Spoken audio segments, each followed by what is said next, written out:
About 6 years ago, I was on the Downtown Neighborhood Association board, and I was very interested in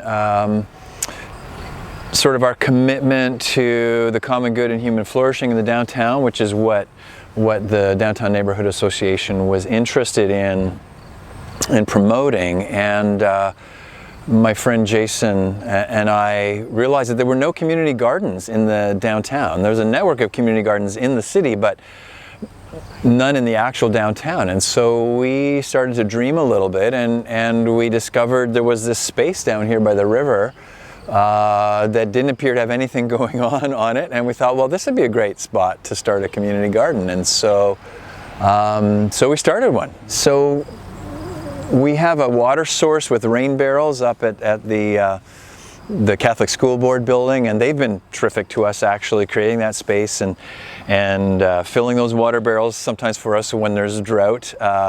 But sometimes those barrels aren't filled, and you have to go down to the river, which is right over there, and there's kind of a steep embankment, and it's a little bit treacherous to go down there. And so the water that you get in times of drought from the river it's precious water. So I came down here one morning, and there was a Vietnamese couple who were newcomers that had a plot just over here.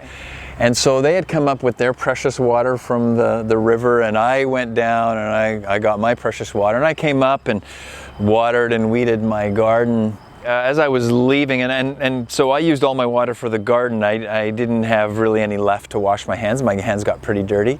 And so, but as I was leaving, this little woman, she just sort of started calling my name, or not my name, she just sort of caught my attention, and she said, "Come here," and she signaled. And so I went over, and she noticed that my hands were really dirty.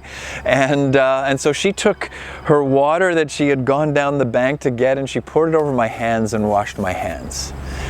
And I was just so moved by this expression of caring or whatever. It was important to her that my hands were washed before I left. And I just felt this incredible sense of connection and being human together, and someone noticing me and my need and serving me in that sense. That was one of my highlights of last summer. You know, I'm a pastor, and I feel like my job is to try to create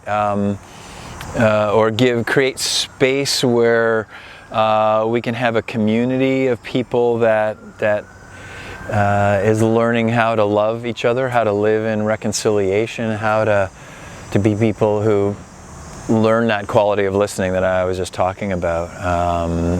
That quality, the qualities of learning to forgive and be forgiven, how to genuinely live humbly, you know, in that way. And I think people are looking for places to belong, where there are people of integrity, and so that's kind of what my life is about. And I feel like downtown Guelph is a place where I've been called to do that and want to do that, and where I'm giving it my best shot to do it. So.